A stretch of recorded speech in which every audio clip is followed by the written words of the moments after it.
horas. Boa tarde, muito boa tarde a todos.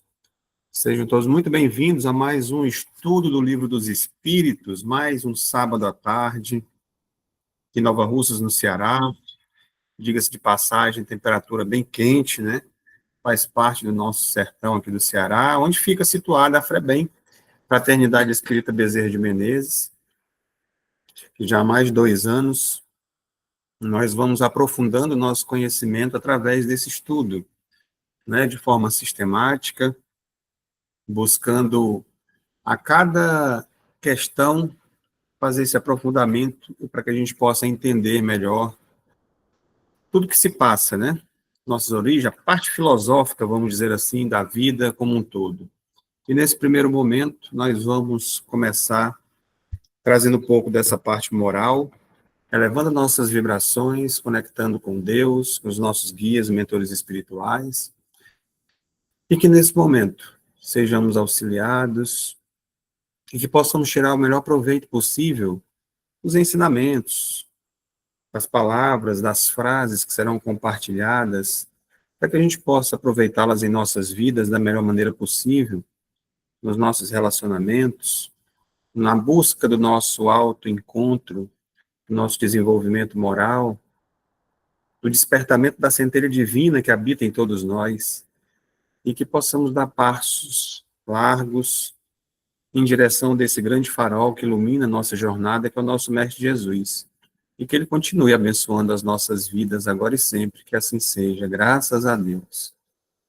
Por favor, me passem um capítulo e um item do Evangelho para a gente fazer uma breve reflexão. É o capítulo 27, Pedi e obtereis. O item é o 23, a felicidade que a prece oferece.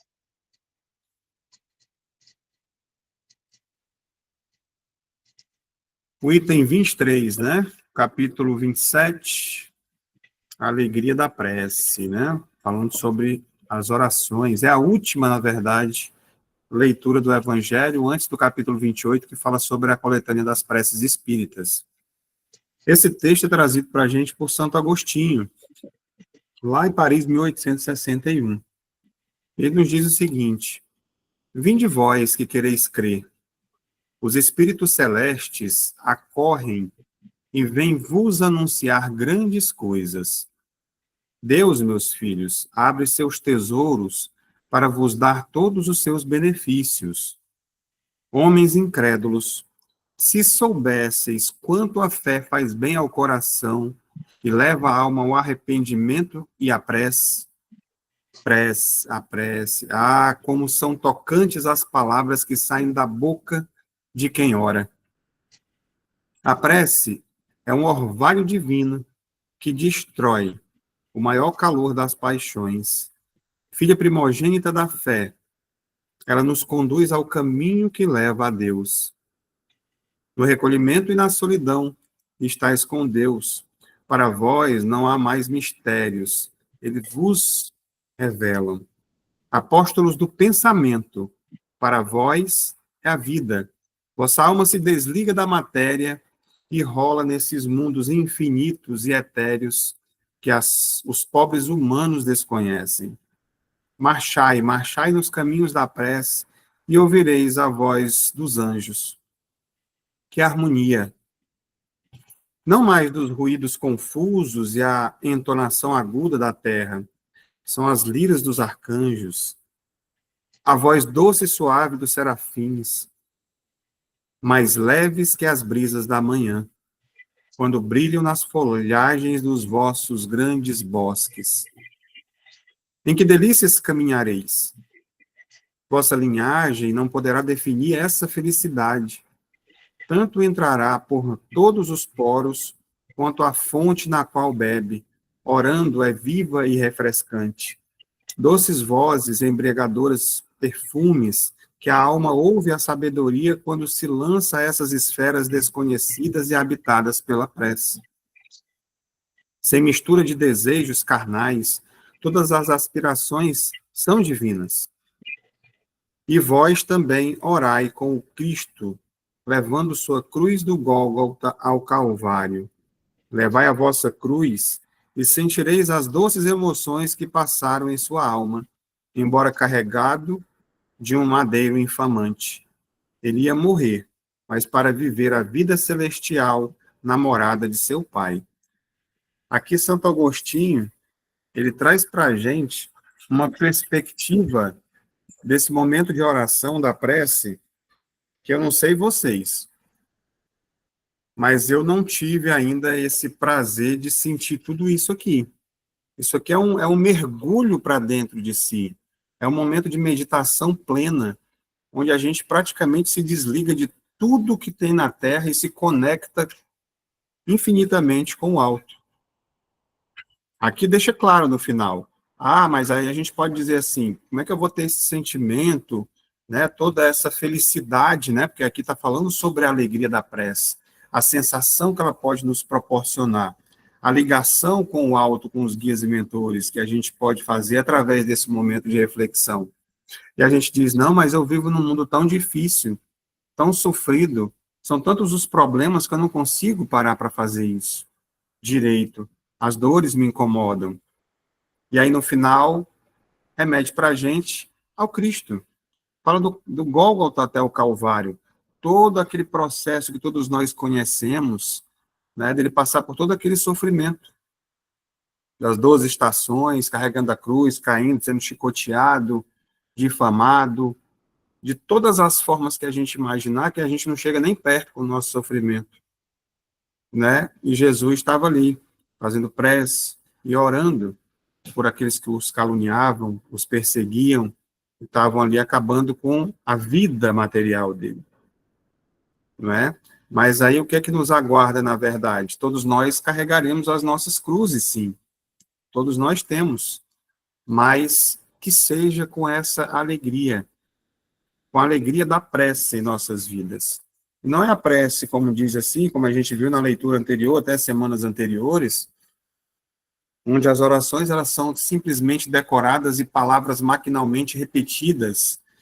Jamais a gente vai conseguir alcançar essa plenitude e essa alegria da prece nesse formato.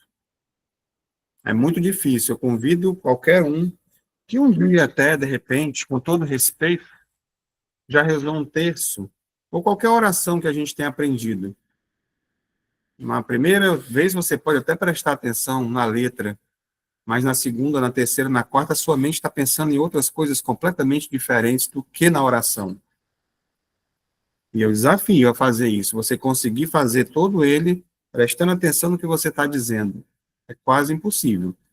A não ser que você já tenha um nível, né, de meditativo, de meditação tão grande que você consiga deixar se penetrar por aquele momento. Mas normalmente não é o que acontece. Então, a prece, ela vem de forma espontânea, ela vem do coração, essa conexão com o alto, quando a gente escuta essas palavras, que é quase uma poesia, né? Remetendo essa questão dos serafins, dos anjos, dessa conexão, de você sentir a paz, independente de onde quer que esteja e do que quer que esteja vivendo também. É uma maneira de gratidão, de agradecimento, de amor, de conexão com o Pai. E aí a gente pode sentir as benesses, né, que vem através dessas energias, porque a prece é energia também, é aquilo que a gente emana, é o que está saindo de nós. Para você poder pensar, muitas vezes, é claro que há inspiração, aquele momento que você fecha os olhos, deixa vir, a inspiração ela vem porque você se permitiu se conectar também, e sentir-se leve. E aí as vibrações, elas tomam um outro patamar. Então, é basicamente sobre isso, né, uma breve reflexão. Fica a dica de leitura para a gente, não simplesmente ao acordar, essa questão mecânica, né, que a gente possa sentir o dia, como é que eu acordei hoje? Será que nós acordamos todo dia da mesma forma? Com a mesma disposição? Com a mesma alegria ou com a mesma tristeza? Tem dias que você acorda bem, tem dias que nem tanto. Então, dependendo da forma como for, você vai direcionar e sentir a prece diferente, né, mas que ela seja sentida e que seja de um pedido ou de agradecimento por estar abrindo os olhos e estar vivo mais uma vez, com a oportunidade de fazer escolhas que me levem ao crescimento e ao nosso desenvolvimento. E ao dormir, teremos motivos para agradecer pela jornada do dia, tudo aquilo que passou, e que aquelas dificuldades que nós tivemos tenham servido para a gente de aprendizado, desenvolvimento para o nosso crescimento. Então, tendo dito isso, falado sobre a questão das preces, vamos lá para o nosso estudo, né, do Livro dos Espíritos. Estamos no livro 2º, para a gente se situar, quem está chegando agora. Às vezes, pessoas perdem uma semana, outra, mas essas últimas todas já estão ficando gravadas e disponíveis, né, no YouTube, no canal da FREBEM. E nós estamos no livro 2º. Ele é dedicado às questões ligadas ao livro dos médiuns. E aí nós estamos no capítulo 2. Dentre os 11 capítulos que temos, fala sobre a encarnação dos espíritos. E dentro desse capítulo 2, nós estamos vendo a questão, hoje, na verdade, vamos ver, falando sobre o materialismo. E são somente 2 questões. Encerraremos esse assunto já hoje mesmo, né? Semana passada nós encerramos o da alma, né? Que ali tiveram, se eu não me engano, 12 questões direcionadas a esse episódio, e hoje nós vamos falar sobre o materialismo. Então, sem mais delongas, vamos para a questão de número 147. E a provocação aqui é a seguinte: por que os anatomistas, os fisiologistas e, em geral, aqueles que se aprofundam nas ciências naturais são, com frequência, levados ao materialismo? Resposta: o fisiologista narra tudo aquilo que vê. Orgulho dos homens que creem tudo saber e não admitem que alguma coisa possa ultrapassar os seus conhecimentos. Sua própria ciência os torna presunçosos. Pensam que a natureza não pode lhes ocultar nada. Uma resposta, de certa forma, bem direta, e a gente também não pode generalizar, mas quem está ligado está se direcionando assim para aquelas pessoas que têm essa característica, né? Então, essa resposta também dos espíritos aqui, ela não desmerece a ciência, né, de forma nenhuma, até porque uma coisa completa a outra, mas ela aponta para uma certa limitação de perspectiva, da forma como se enxerga, né, o anatomista, né, e o fisiologista, como é dito aqui, eles se aprofundam em tudo aquilo que é visível, que é tangível, vamos dizer, mensurável, a matéria propriamente dita, né? Então, eles observam, eles descrevem os corpos, seus órgãos e as suas funções. Então, é natural que, ao não encontrarem ali o espírito, vamos dizer assim, sobre o microscópio, o bisturi, eles têm uma tendência a considerar que a vida se resume somente ao corpo físico, não é? Então, o espírito aqui, ele não está, vamos dizer assim, negando a validade da ciência, mas a sua limitação em compreender o que está além do seu campo de observação, né? Basicamente, é isso. Então, vamos ver aqui, destacar alguns detalhes para a gente poder aprofundar um pouco mais. Bem, os anatomistas, os fisiologistas, ciências naturais são frequentemente levados ao materialismo por quê? Destacando para a gente poder, vamos dizer assim, fixar o nosso estudo de hoje. Aqui essa canetinha para fazer com as anotações também. Bem, primeiro, observam o visível. Eles se focam no que podem tocar, ver, medir, analisar. Acreditam que tudo se resume à matéria e aos fenômenos físicos, como nós já vimos. Então, aqui realmente destacando para a gente poder fixar. Então, o método científico, tal como nós o conhecemos, né, ele acaba se tornando eminentemente materialista. Pela maneira da sua abordagem, né, ele busca provar, medir, reproduzir os fenômenos no plano físico. Quando um anatomista, por exemplo, ele disseca um corpo, o que ele encontra? Órgãos, tecidos, células, mas ele nunca vê a alma. Tem como ver. Já o fisiologista vai estudar ali as funções cerebrais, as reações químicas, mas ele não consegue detectar a consciência, né? Que inclusive nós entendemos que é onde estão ali escritas as leis divinas, mas não escrita a lápis lá na consciência da pessoa, está registrada. Então, a gente percebe aqui essa diferença, essa observação, de certa forma, com todo o seu rigor, daquilo que você vê, leva muitos a uma conclusão natural, mas incompleta. Se não é matéria, não existe. É coisa do sobrenatural, né? O que mais nós vamos ter aqui? Bem, o orgulho intelectual foi trazido pela resposta dos espíritos. Então, existe um orgulho humano em crer que se sabe tudo. Muitos não admitem que algo possa existir além dos seus conhecimentos e da capacidade dos seus instrumentos científicos. O que mais? A presunção da ciência. Sua própria ciência os torna presunçosos, levando-os a crer que a natureza não pode lhes ocultar nada, ignorando as dimensões imateriais da vida. Então, se prendem somente àquilo que você pode ver. Não, se a ciência comprovou. É interessante que quando a gente vê notícias saindo, a ciência acaba de comprovar que a, vamos dizer, os vegetais, as árvores, eles têm um sistema embrionário, fulano descobriu. Então, quer dizer que antes disso não tinha. Já existia. Mas a ciência só veio provar naquele momento, a partir daquele dia, como se começasse a acontecer e não já existisse antes. Então, quantas são as coisas que estão aqui que a ciência ainda não conseguiu comprovar, mas que elas existem? Então, é sobre isso. E aí, muitas vezes, esse orgulho acaba fazendo com que as pessoas não enxerguem essa possibilidade. O orgulho dos homens, ele quer saber de tudo, né? Não é mais ou menos assim? Então, tem uma barreira aí que de certa forma, atrapalha a aceitação de verdades que podem transcender esse conhecido.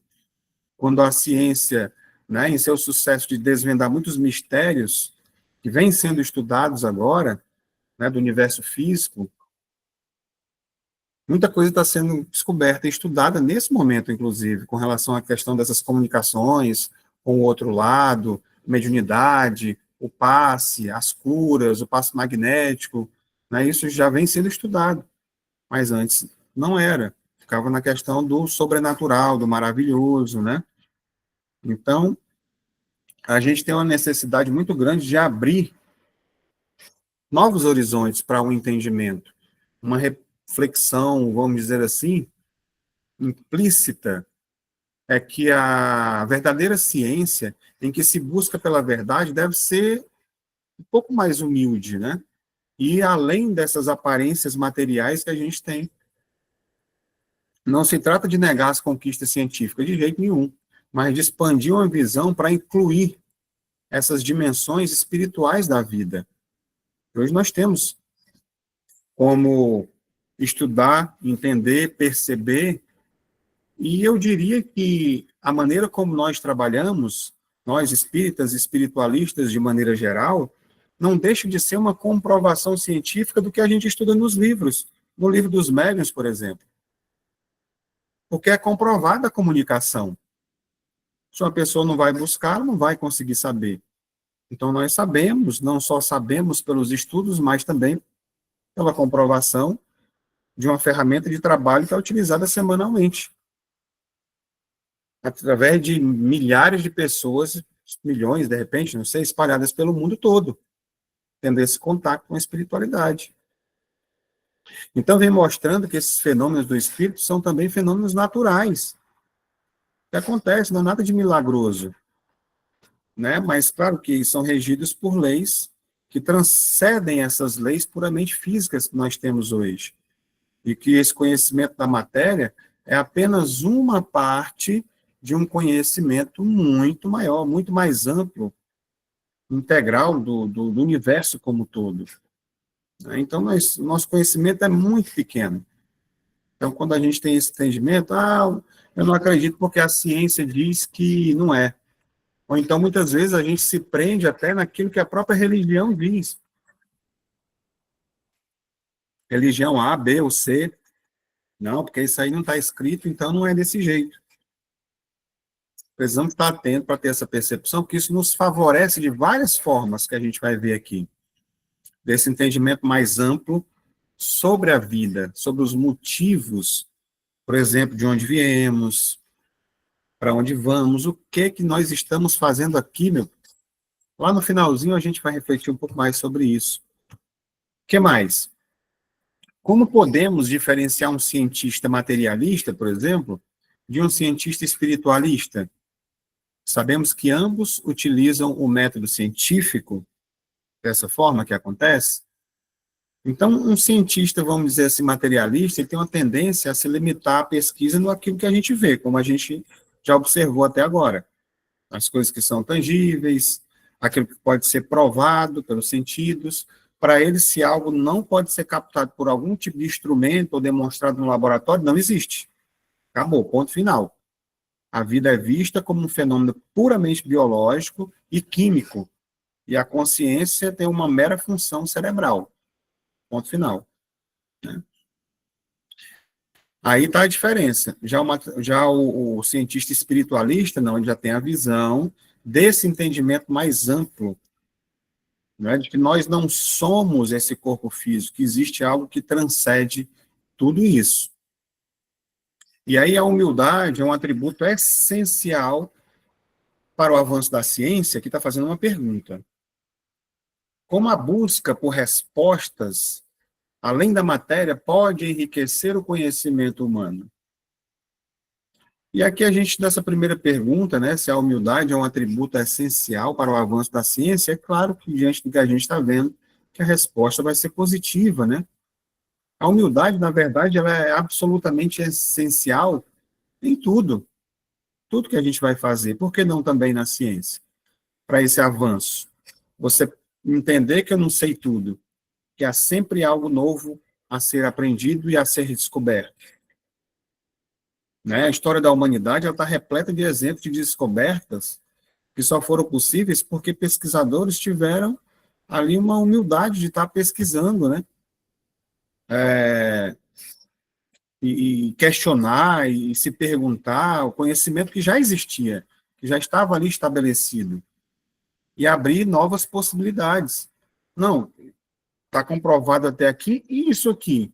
Será que não tem uma possibilidade também de ser dessa forma? E aí vai pesquisar e acaba descobrindo novos horizontes, vão se abrindo.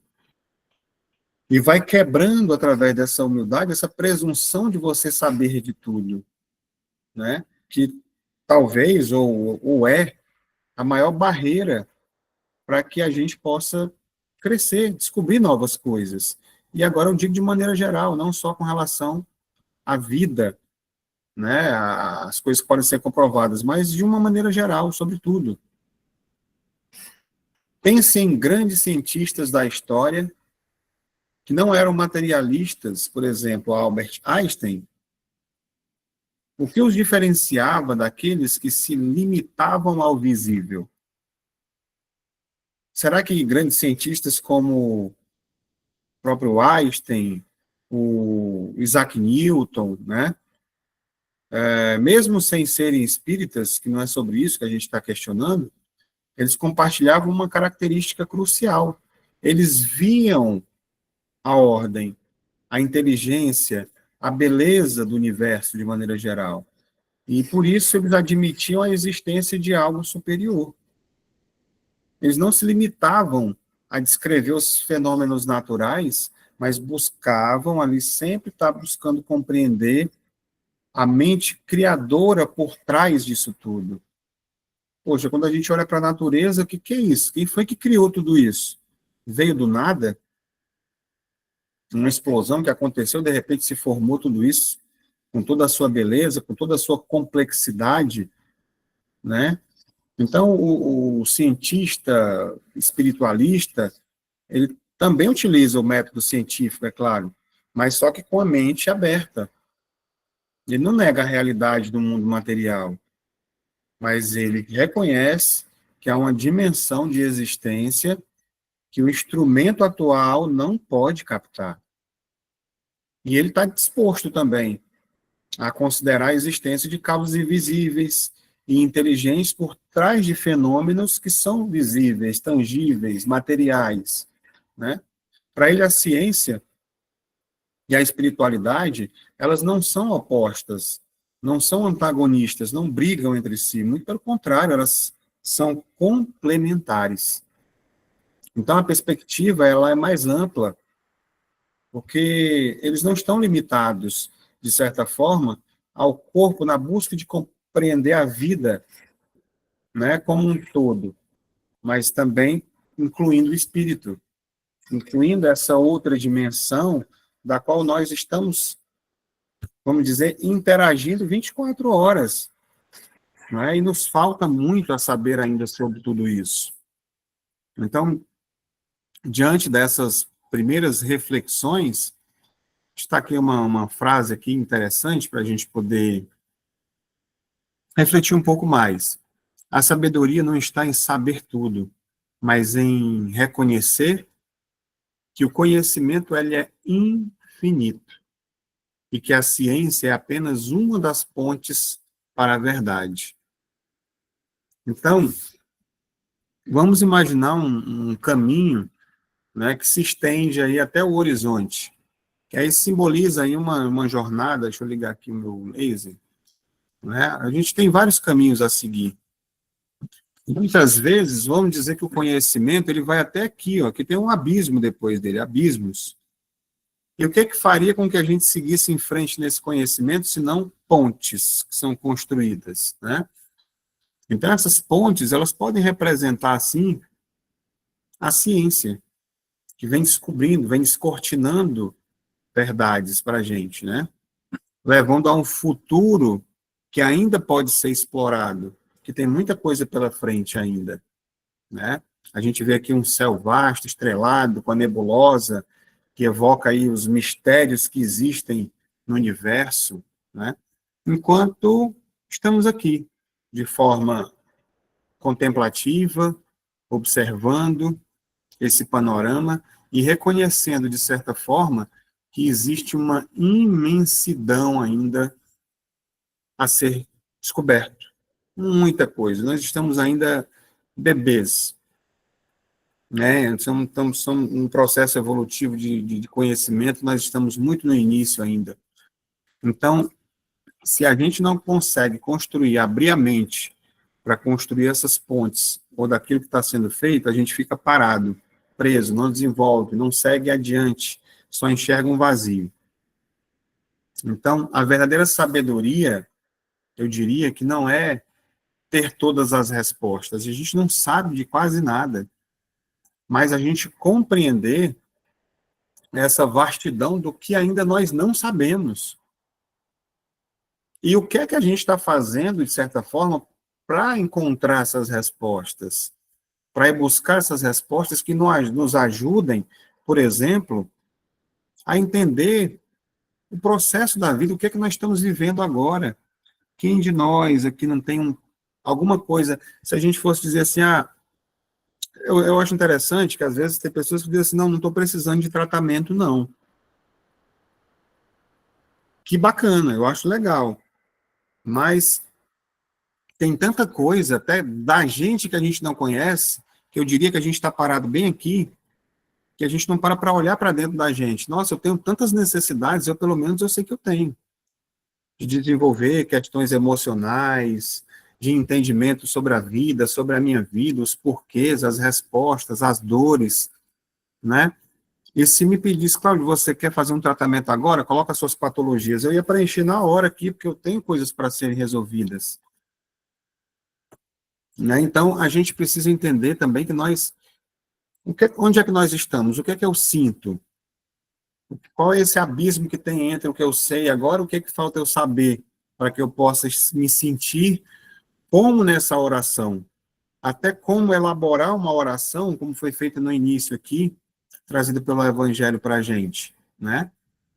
Então, quando a gente entende que nós não sabemos de tudo, e a ciência, com todo o seu rigor e brilhantismo, que é uma ferramenta essencial, ela é a ponte, né, para mostrar também, nos leva a descobrir, a desvendar coisas da realidade, contudo, ela não é a única, e nem o destino final. Então, aceitar a infinitude do conhecimento nos mantém abertos, curiosos para saber mais, e conscientes de que a verdade ela pode ser alcançada por múltiplos caminhos, que elas transcendem aquilo que está aqui a nosso redor, aquilo que é tangível, que é mensurável, daquilo que dizem para a gente. Por que não buscar mais? Lá mais para o finalzinho do nosso estudo, a gente vai ter umas provocações mais sobre isso. Então, aqui, de certa forma, essas duas questões, elas trazem para a gente voltados mais do mesmo, né? Falando sobre o materialismo. Agora, a segunda, que é a 148, ela tem um longo comentário de Kardec. Nós vamos esmiuçá-lo também. Então, aqui nós encerramos as reflexões sobre a questão 147 e vamos agora mergulhar na questão de número 148. E aqui, na verdade, tem mais de uma questão, né?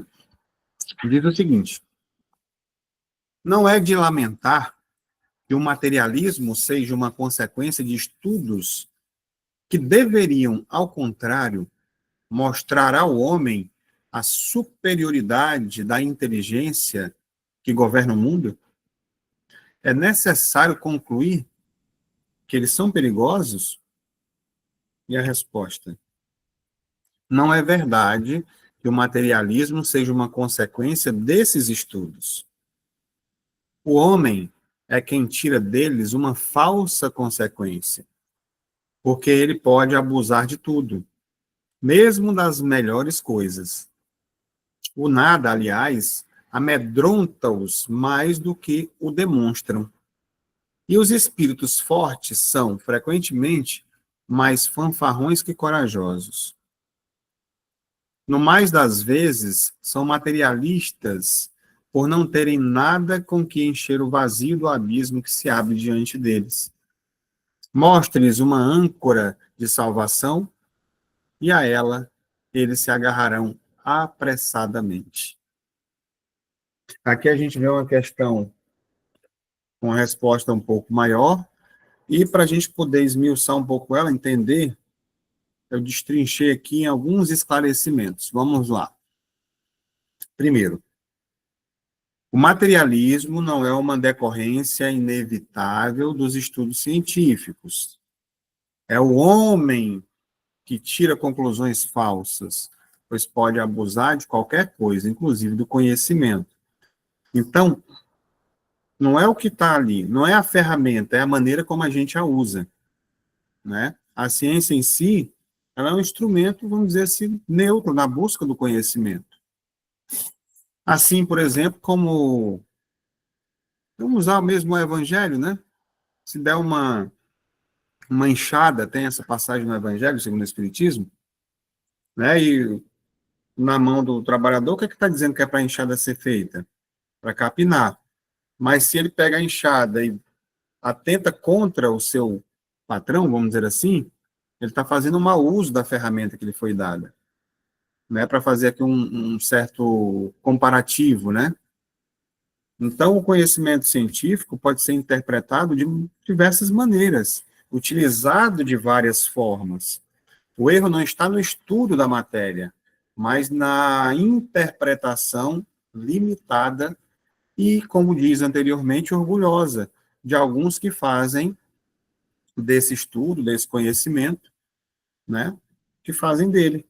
E aí vão negando que não se encaixa naquilo que são seus parâmetros visíveis, mensuráveis, naquilo que eu acredito, é isso aqui, eu trago a sardinha para o meu lado. A verdadeira ciência, na verdade, deveria, né, levar vamos dizer assim, a admiração pela inteligência que governa o universo, e não a sua negação. Muito pelo contrário. Vamos ver aqui o que é que nós temos em seguinte, para a gente esclarecer.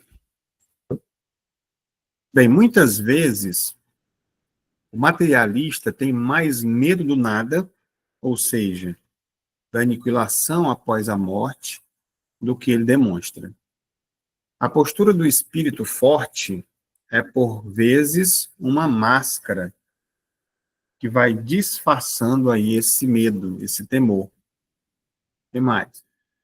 O materialista, ele é frequentemente uma forma de preencher o vazio de não ter uma perspectiva de vida após a morte ou um propósito maior. Então, eu diria que essa aparente, vamos dizer assim, coragem dos materialistas em enfrentar essa perspectiva, né, do nada, é muitas vezes uma fachada. Não existe nada, morreu, acabou. Por exemplo, né, vamos dizer, morreu, acabou. Não se preocupar com isso, não. Então, no íntimo, o pensamento dessa aniquilação total após a morte gera, ou consciente ou de forma inconsciente, uma angústia existencial. Né? O materialismo, nesse contexto, pode ser até uma defesa psicológica. Né? Se não há nada além, não há responsabilidade também, nem julgamento, não tem sofrimento após a vida. Então, é mais fácil negar uma realidade que amedronta do que enfrentá-la sem uma âncora de salvação, como foi dito. Né? Então, eles buscam, de certa forma, preencher um vazio desse abismo que a gente viu agora há pouco.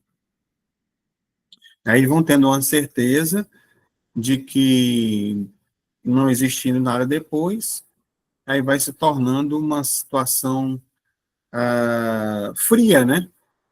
E esse sentimento de não pertencimento, de repente, poxa, não tem nada, então não devo nada, então está tudo certo.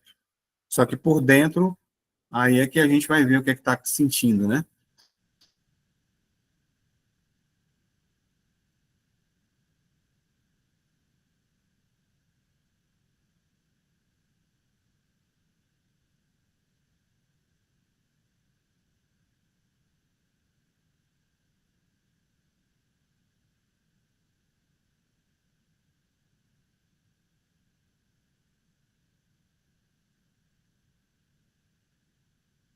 Fred.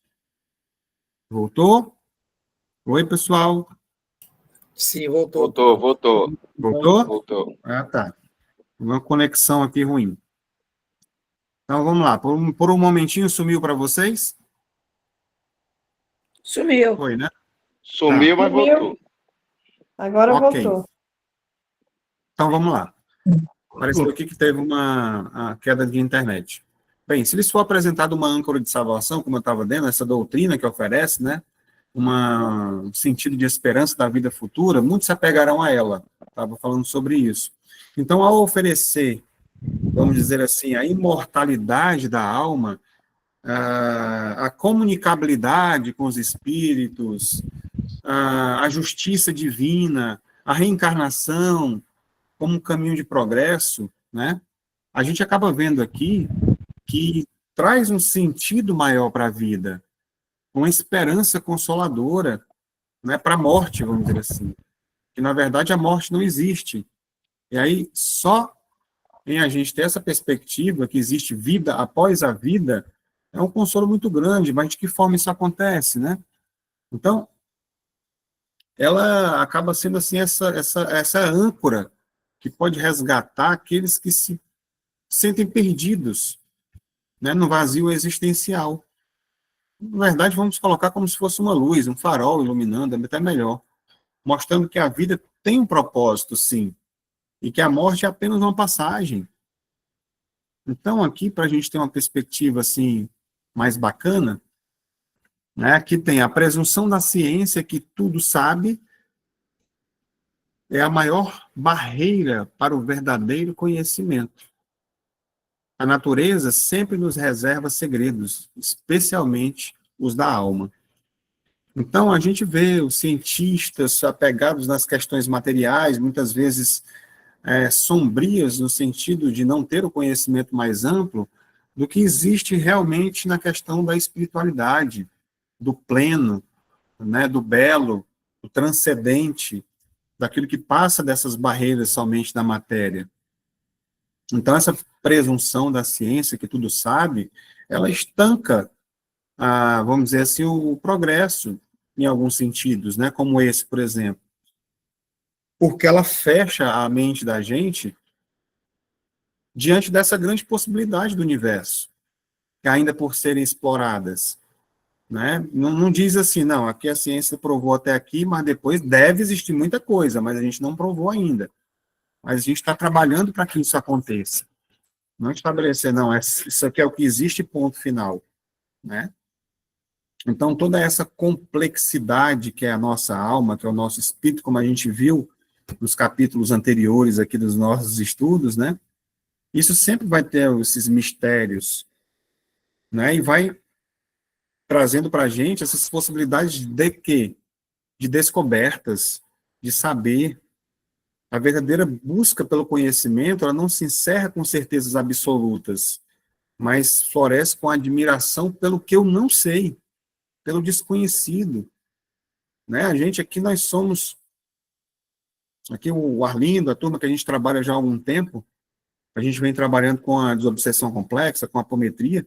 Nossa, a gente chegou, quando nós descobrimos, começamos os primeiros trabalhos, o Arlindo trouxe para a gente foi aprofundando, como já evoluiu dentro desse, quantas descobertas, quantas técnicas, quanta coisa já mudou de 3, 4 anos para cá. Você imagina, isso é um mínimo de tempo. E a gente continua sempre aprendendo, melhorando, buscando evoluir no sentido do trabalho, sempre encontrando técnicas novas, maneiras de conseguir levar a mensagem, né? Esclarecer os irmãos que precisam de ajuda, que se encontram do outro lado. Então, isso fica muito claro. Já pensou se a gente dissesse, não, que a gente sabe, nós descobrimos aqui, espetacular essa técnica e está aqui, ela está pronta. Ela nunca está pronta, está sempre em movimento. A gente está sempre aprendendo coisas novas. E aí, deixa eu ver aqui, nós já vamos agora começar a falar um pouco sobre os comentários que Kardec fez sobre o materialismo. Tá? É um pouco extenso, eu dividi algumas partes aqui para a gente ir entendendo da melhor forma.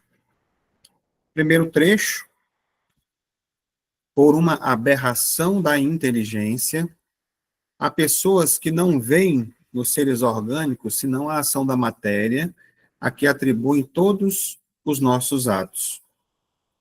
Não veem no corpo humano senão a máquina elétrica. Não estudaram o mecanismo da vida senão pelo funcionamento dos órgãos, que viram se apagar. Frequentemente, pela ruptura de um fio, e não viram nada mais que esse fio. Pesquisaram se restava alguma coisa, e como não encontraram mais que a matéria, que se tornara inerte, ou seja, o corpo morreu, ficou ali, acabou, e não viram a alma se escapar, não a puderam apanhar. Concluíram que tudo estava nas propriedades da matéria.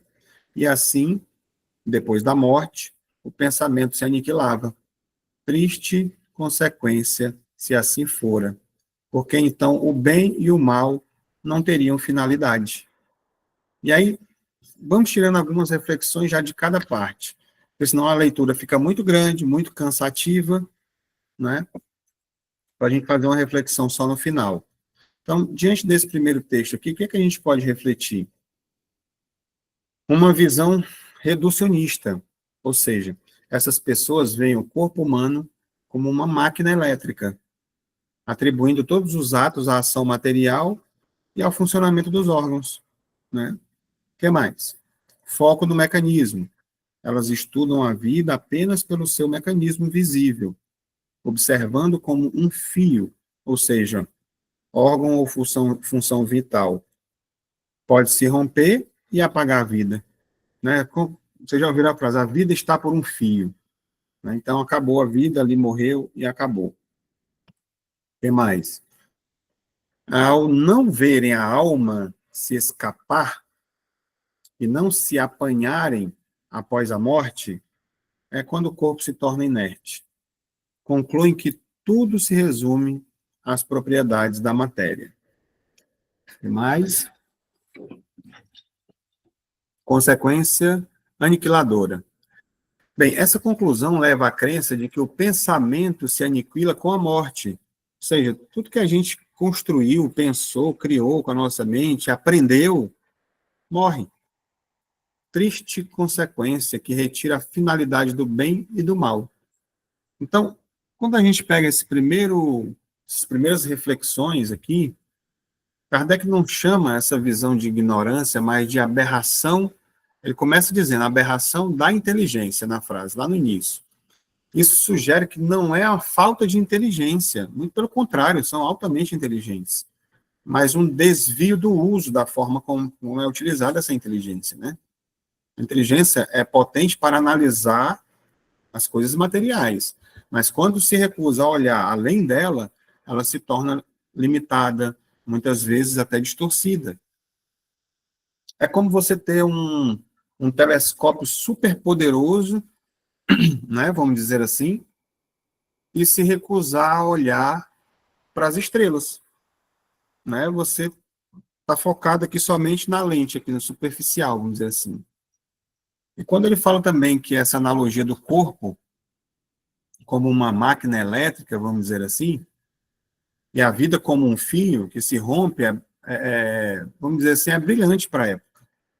Ela ilustra perfeitamente a visão materialista. Uma máquina funciona por suas peças e energia. Se uma peça quebra, a máquina para. Para o materialista, o corpo é a máquina. Se um órgão para de funcionar, vamos dizer assim, né? Os órgãos vitais, vamos dizer.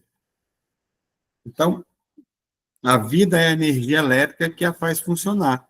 Quando o corpo morre, a eletricidade, ou seja, o fluido vital, como a gente aprendeu, ele vai embora. E a máquina, ou seja, a matéria, fica ali, inerte, sem mais nada. Acabou. Então, o erro, como é demonstrado aqui através dos nossos estudos, vamos dizer assim, é confundir o instrumento com o operador. A máquina, ela não é o engenheiro. Se a vida realmente se aniquila com a morte, o pensamento e a consciência também se acabam. Então, não há propósito maior para a existência. O que eu estou fazendo aqui? Sem imortalidade e sem a lei de causa e efeito, ou seja, ação e reação, a moralidade perde todo sentido. Por que eu tenho que fazer o bem? Morreu, acabou. Tanto faz. Né? Por que fazer o bem? Não há consequências. Então, por que evitar o mal, se tudo termina no nada? Então, essa visão não é apenas, vamos dizer assim, limitada, triste, né? Mas diria que desestruturante, né? Para a sociedade como um todo.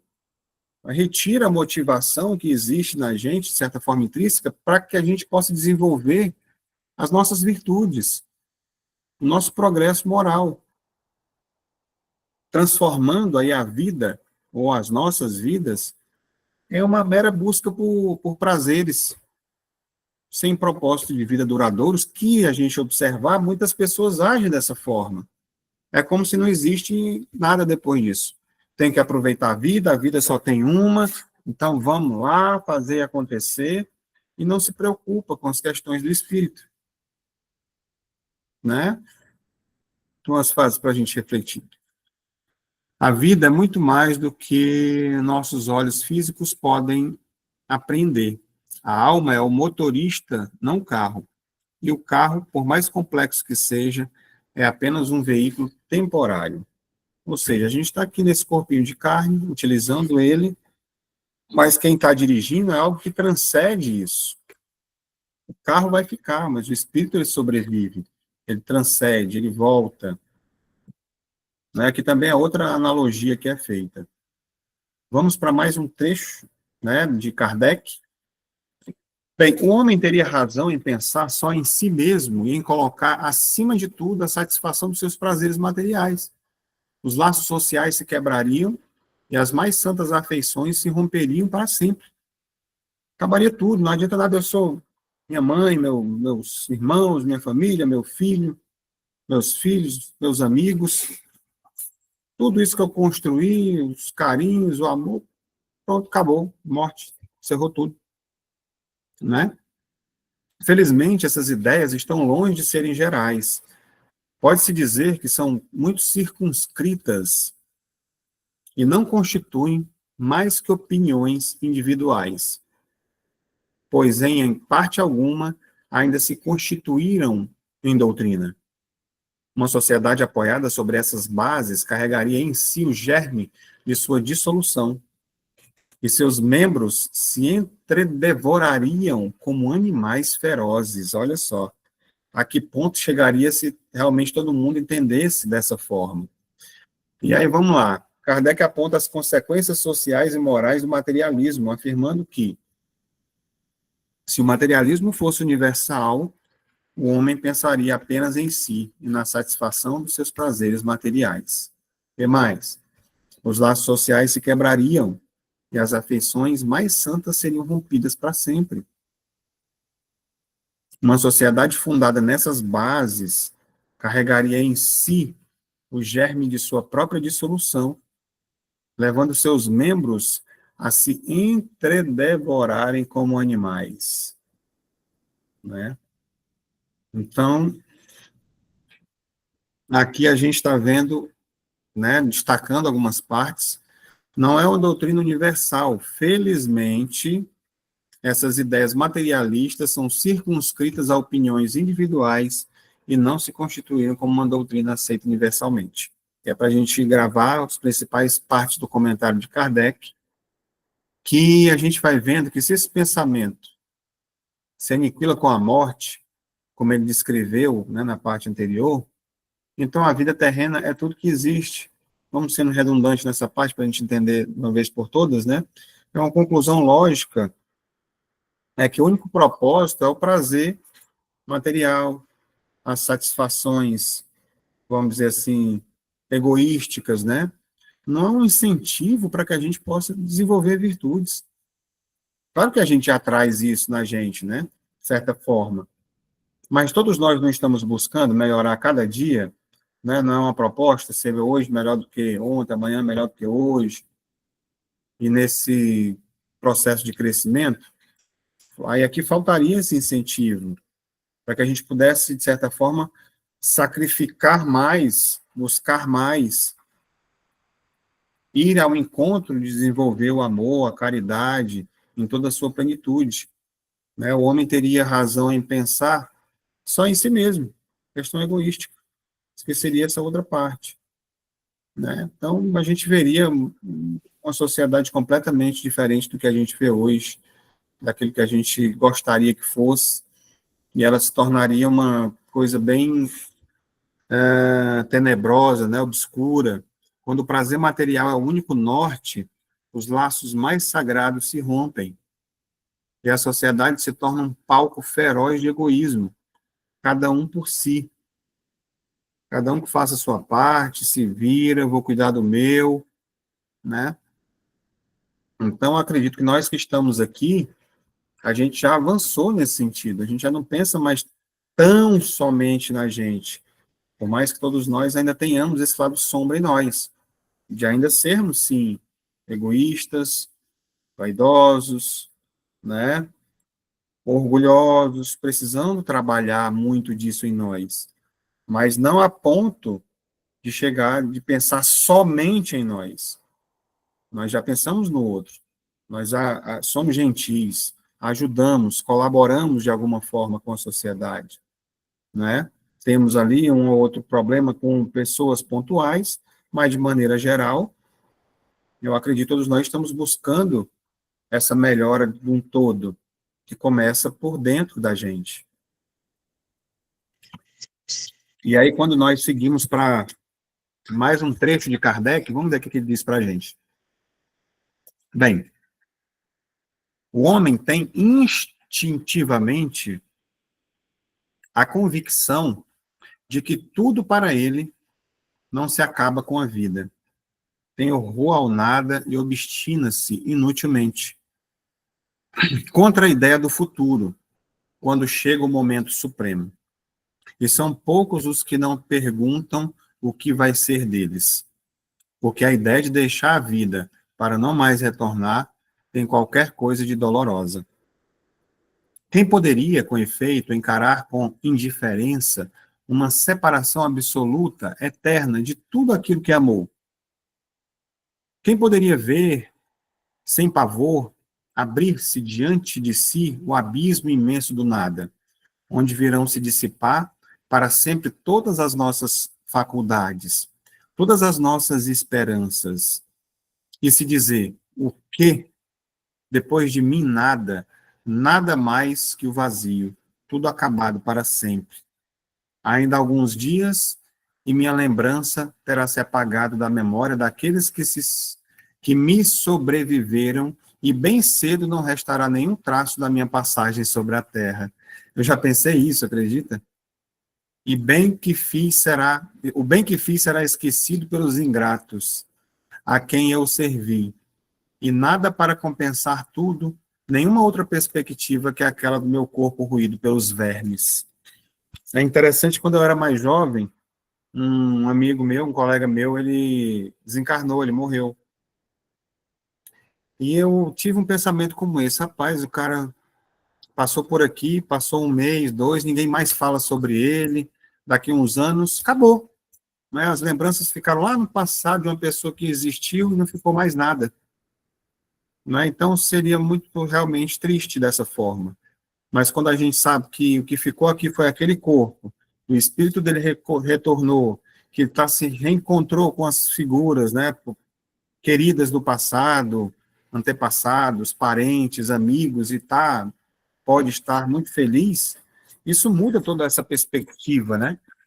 E até as esperanças para nós que estamos aqui, que nós não estamos deixando um legado para os outros, mas o que a gente constrói é um legado para nós mesmos, né? Para a nossa própria felicidade. Se a gente, durante esse processo, conseguir levar felicidade para os outros, que assim seja, né? Coisa maravilhosa, coisa muito boa. Então, vamos fixar algumas partes do que foi visto agora por Kardec. Explora o instinto humano pela imortalidade e o horror do nada, detalhando que o homem instintivamente sente que a vida não se encerra com o corpo e tem horror à ideia da aniquilação do nada, né? Então, poxa, a gente sente, tem alguma coisa depois, não acaba assim, alguma coisa vai ter depois. Mesmo aqueles que tentam negar o futuro se veem questionando o que acontecerá quando o momento supremo chega, ou seja, o momento da viagem, o momento da passagem para o outro lado. É doloroso contemplar uma separação absoluta e eterna de tudo que se amou. E aqui a gente não está falando sobre questões materiais. Eu amo meu carro, minha casa, minhas coisas vão ter que ficar para trás. Não, sentimentos com relação a pessoas queridas, né? Isso tudo vai deixar de existir? Acabou tudo de uma vez por todas? E a perspectiva de que o bem feito será esquecido, sem qualquer compensação ou propósito além da desintegração física, é profundamente desoladora. Então, aquela volta para aquela história. Para que eu estou fazendo tudo isso, se vai se acabar tudo? Né? Então, pessoas que são obstinadas sobre essa ideia do futuro, os que se consideram, como foi visto, Kardec disse, espíritos fortes, né, inteligentes, são confrontados com essa realidade da morte. E isso deve incomodar muito. Né? No momento dessa passagem, essa fachada, ela desmorona. Né? E a pergunta, o que vai ser deles? Isso pode ecoar no íntimo de todos nós. Quando é revelando, por exemplo, que a certeza do nada, e ela vai sendo raramente tão sólida do que aquilo que realmente parece. A dor de uma separação absoluta, eterna, entre entes queridos, é um sentimento universal que o materialismo não consegue consolar, de jeito nenhum. Inclusive, me lembrei, tem até um filme, eu acho que é do Divaldo, que que um materialista vai lá e vai dialogar com ele, né? Ele fala se questões materialistas conseguem consolar uma mãe que perdeu um filho. e coloca outras situações, não estou me recordando agora. Então, essa consideração de Kardec é um apelo poderoso à intuição que a gente traz, à emoção, à razão, mostrando que a negação da alma e da vida futura não é apenas uma questão filosófica, mas é uma ideia que vai contra a mais profunda aspiração humana por sentido, né, o amor e da eternidade como um todo, né? É um convite, na verdade, a olhar para dentro e reconhecer essa voz da alma que anseia por algo mais do que o nada. Não é o nada. Existe alguma coisa além de tudo isso. E aqui a gente destaca que o materialismo nega a alma, mas a intuição da imortalidade clama em cada coração. O nada não existe. É importante destacar bastante aqui essa frase, o nada não existe. Não é uma coisa que muitas vezes o materialista ele não acredita. Então esse grito, ele ecoa no nosso inconsciente, no nosso consciente, afirmando a continuidade da vida, a permanência da consciência, independentemente dessas teorias que tentam negar.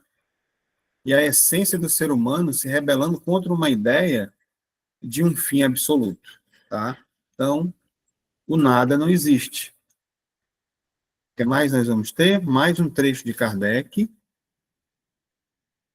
Esse quadro não tem alguma coisa de apavorante, de glacial? A religião nos ensina que não pode ser assim, e a razão nos confirma. Mas essa existência futura, vaga e indefinida, não tem nada que satisfaça o nosso amor pelo positivo, sendo para muitos a origem da dúvida. Temos uma alma, mas o que é a nossa alma?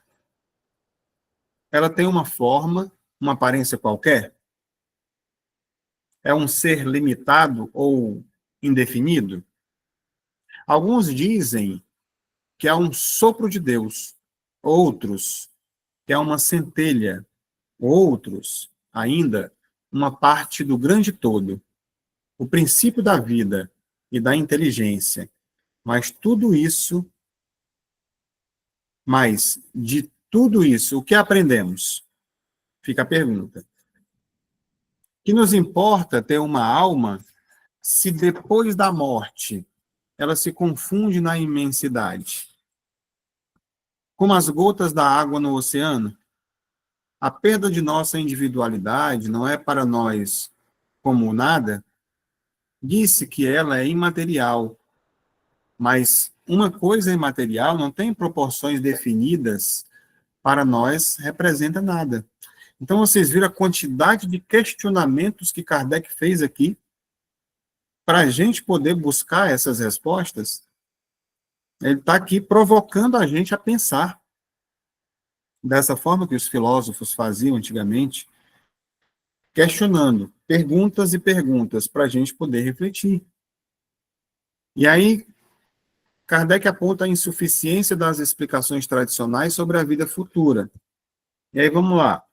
Ele reconhece que a existência futura vaga e indefinida, ensinada pelas religiões tradicionais, não satisfaz a necessidade humana do positivo sendo uma fonte de dúvida. A gente vai já entrar nessa parte aí dessa, do que é que acredita, né? Aquela história do céu, inferno e tal, por aí vai. Mas vamos lá.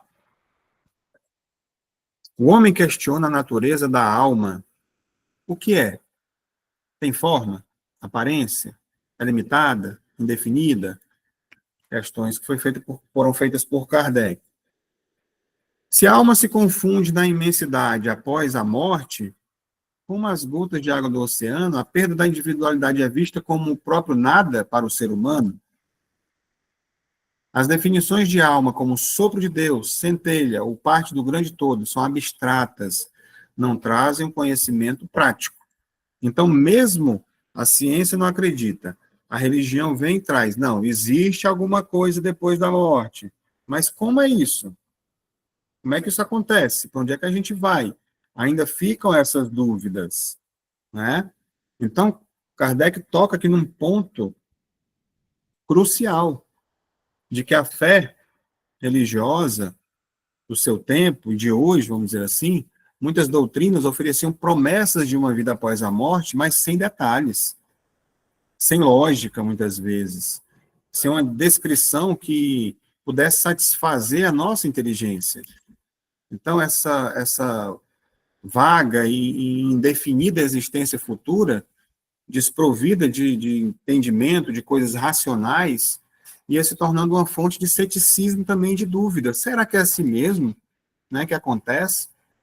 Mesmo para aqueles que estavam querendo acreditar naquilo dali, né, o amor pelo positivo é a sede humana por clareza, por evidências, por algo que possa ser compreendido pela razão. Então vinha a história, existe o céu e o inferno. Caramba, se eu for analisar tudo que eu estou fazendo aqui, eu não vou merecer esse céu aí que estão dizendo, não. Vou para o inferno. E aí foi criado, foi trazido o purgatório. Opa, tem pelo menos um local aqui onde você vai purgar para poder purgar melhor. Então foi tentando se adequar, se ajustar para que a nossa compreensão avançando pudesse aceitar de alguma forma. Então as perguntas que Kardec começa a fazer sobre a alma, o que é, se tem forma, né? Ela é limitada ou indefinida, são perguntas que a humanidade sempre fez. As respostas tradicionais, como sopro, a centelha divina, parte do todo, são muito poéticas, vamos dizer assim, metáforas, mas não fornece para a gente um entendimento concreto. Ela deixa, vamos dizer assim, o intelecto insatisfeito. Não dá para completar essa ideia. Não é o suficiente para me ter esse entendimento, né? O que vai se fazendo, de certa forma, um terreno aí fértil para que o materialismo possa crescer, que por falta de algo melhor, nega o que não entende. Se eu não entendo direito, então realmente não existe, não faz muito sentido.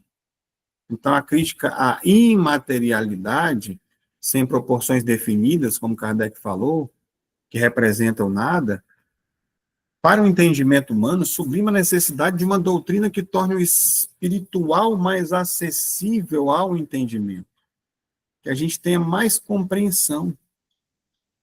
E a dúvida não nasce apenas da negação, mas também da insatisfação com a falta de clareza com o que a gente tem, com as respostas que nos são oferecidas até o momento.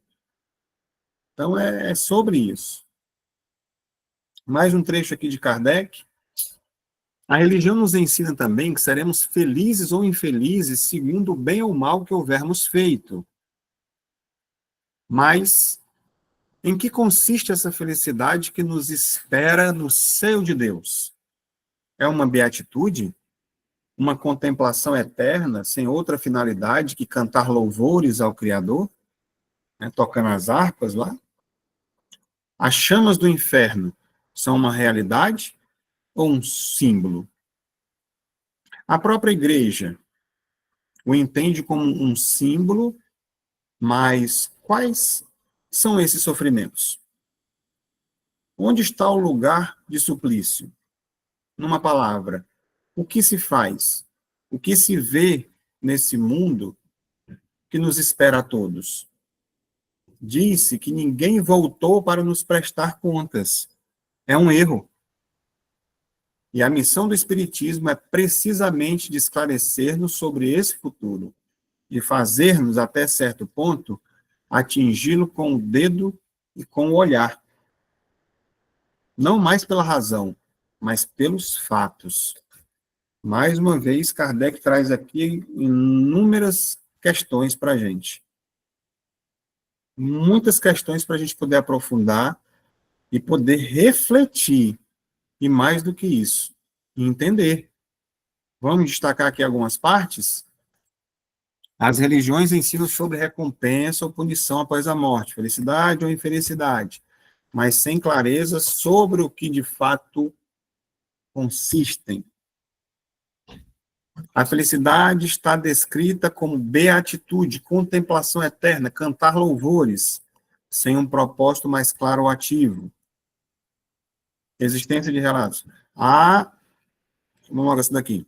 As chamas do inferno são interpretadas ora como realidade, ora como símbolo, mesmo pela igreja, deixando em aberto a natureza do local desses sofrimentos.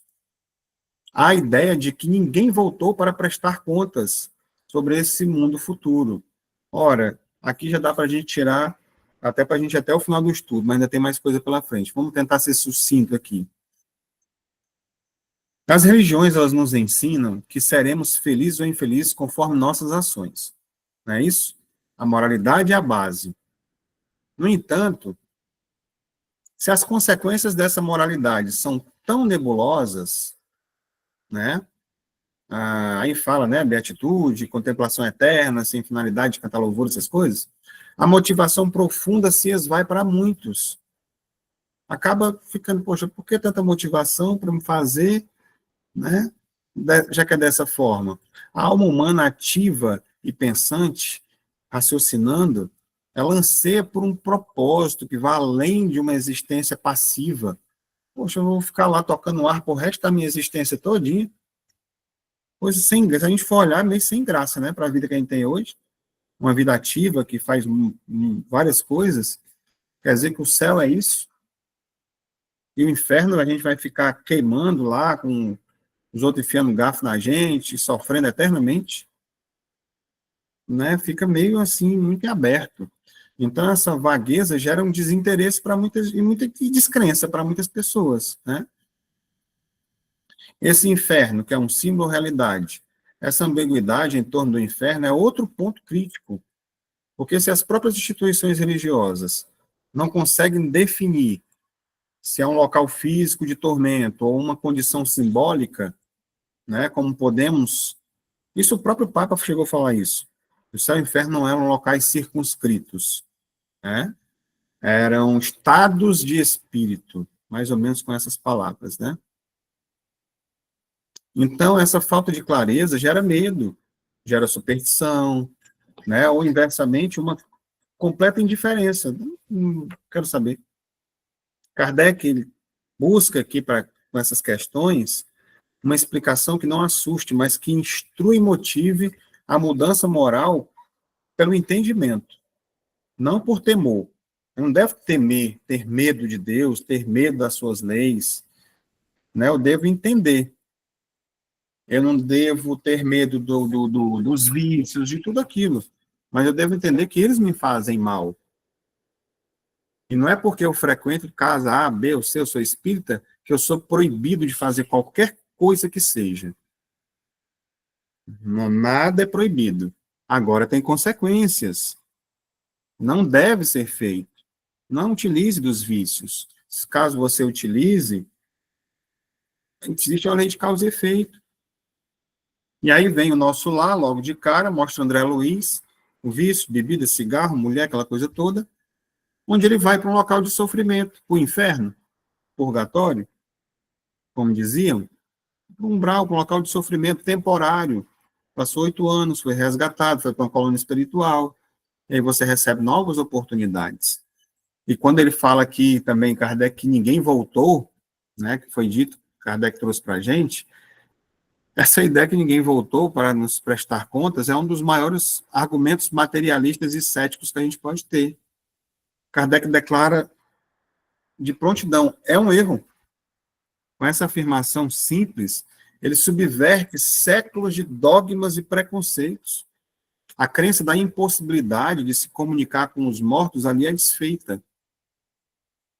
Né? E nós, que não é por acaso, vamos dizer assim, a gente busca, nós temos esse acesso a essa comunicação, é como se a gente comprovasse cientificamente, porque seria de milhares de pessoas trabalharem, a gente dedicar nosso tempo, sair de nossas casas para ficar 2, 3 horas numa reunião mediúnica que não faz nenhum tipo de sentido. Se não tivesse uma razão, um motivo para isso, e as coisas acontecessem de uma forma muito clara. Né? Seria uma perda de tempo. Mas vamos lá, o que Kardec traz mais? Em vez da vagueza, o Espiritismo oferece descrições detalhadas da vida espiritual, suas leis, seus diferentes planos, as condições de felicidade ou sofrimento. Então, atingi-lo com o dedo e com o olhar, Ou seja, essa metáfora é poderosa, porque Kardec ele não promete uma visão física do além, mas uma compreensão tão clara, tão tangível, que se assemelha a poder tocar e ver. Isso é alcançado através dos testemunhos dos espíritos, que se descrevem suas experiências desfazendo mistérios e medos. O Espiritismo, portanto, racionaliza o inexplicável, tornando o mundo espiritual inteligível e comprovável até certo ponto, pela observação e pela experiência de milhares de pessoas, como eu falei agora. Então, esse trecho expõe uma lacuna, vamos dizer assim, deixada pelas explicações incompletas do passado, que se apresenta como uma doutrina que, por meio de fatos e da razão, Kardec trazia essa questão da razão, vem satisfazer essa sede humana, né, de conhecimento sobre a vida após a morte, dando-lhe clareza, propósito, esperança. Não é o que a gente busca nesse entendimento, né? Então, está a nosso dispor o conhecimento. É aquela coisa, eu já sei até aqui, o que eu acredito? Tem algo depois disso? Tem. Eu vou explorar? Não. Vou ficar só com o que estão me dizendo. Ou então, quero saber mais, eu vou me aprofundar, eu vou participar dos estudos. A gente só tem medo daquilo que a gente não conhece. O medo é do desconhecido. E aqui a gente tem uma representatividade, de certa forma, né? Aqui do céu, né? Do céu e do inferno. E aqui uma ideia daquilo que a gente vê através dos vários livros que já foram lidos, né?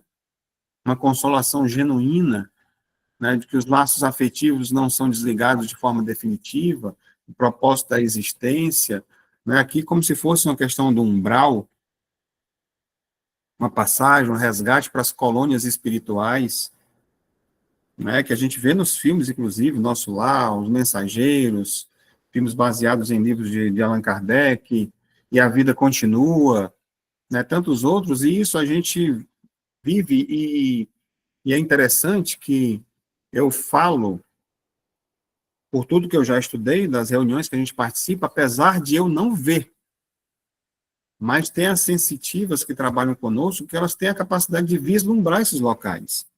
Elas conseguem ver tanto os locais de sofrimento, os umbrais, quanto também veem as colônias espirituais. No final, agora, teremos uma dinâmica onde seremos levados desdobrados para o Hospital Maria de Nazaré, para um jardim que não deixa de ser uma colônia. Muitas aqui conseguem ver, sentir, ver detalhes do que acontece lá. Então, tem uma máquina que comprova isso, a ciência, a gente comprova através da experiência, da vivência, do dia a dia, de como as coisas realmente acontecem. E já para a gente partir aqui para os finais, eu vou destacar, para não ler o texto todo de Kardec, eu vou só resumir aqui mais ou menos. O Espiritismo aqui nos mostra, né, que tem um destino inevitável, segundo nossos méritos, segundo os nossos deméritos, né? E essa não é uma ameaça, na verdade, mas uma lição de justiça, quando a gente entende a questão da justiça divina. A vida após a morte vai deixando de ser aqui uma loteria, vamos dizer assim, ou um mistério que se torna uma consequência lógica e natural das nossas próprias ações. Aquilo que a gente planta, a gente colhe. O Espiritismo não traz medo para a gente, com imagem de sofrimento eterno, mas nos mostra o sofrimento no além e o resultado direto das nossas escolhas. Foi exatamente, não foi ninguém que apontou o dedo, você vai para lá, você vai para cá. Foi a nossa energia, aquilo que a gente fez, aquilo que a gente vibrou, que nos, como um imã, nos impulsionou, nos atraiu para aquele local, né? Enquanto a felicidade também, ela é recompensa do amor e do serviço que é feito ao próximo. E essa é a lei de causa e efeito. E a única coisa que é definitiva é o que a gente alcançou, é o progresso realizado, é a felicidade que nós já alcançamos, daqui para frente, sempre. E a gente consegue ver através dessas imagens aqui, que vão mostrando para a gente, né, a justiça divina, a balança, talvez a sombra onde nós ainda estamos vivendo, né, a estrada que nós temos para caminhar, para encontrar com o nosso eu superior, com o nosso verdadeiro espírito sendo despertado e vivenciando experiências, né, fantásticas que nos aguardam, o despertar do nosso espírito para o universo, para uma vida em equilíbrio, em abundância, entendendo que a morte não existe. A morte é somente do corpo físico, né, que o espírito ele transcende, né? Então aqui a gente finaliza com essa ponte entre a ciência e a fé, provando que a imortalidade da alma e a justiça divina não são meros dogmas, mas realidades que podem ser investigadas e comprovadas. A permissão divina, para que essa revelação é a prova de que Deus, em toda a sua misericórdia, nos oferece um meio de reanimar as nossas esperanças, né? E nos guiar até o bem nesse tempo que nós vivemos de tantas incertezas. Que a gente possa cada vez mais encontrar essas respostas, buscar, encontrar e vivenciar plenamente esse amor de Deus em nossas vidas. Jesus abençoe a todos nós, que assim seja. Assim seja.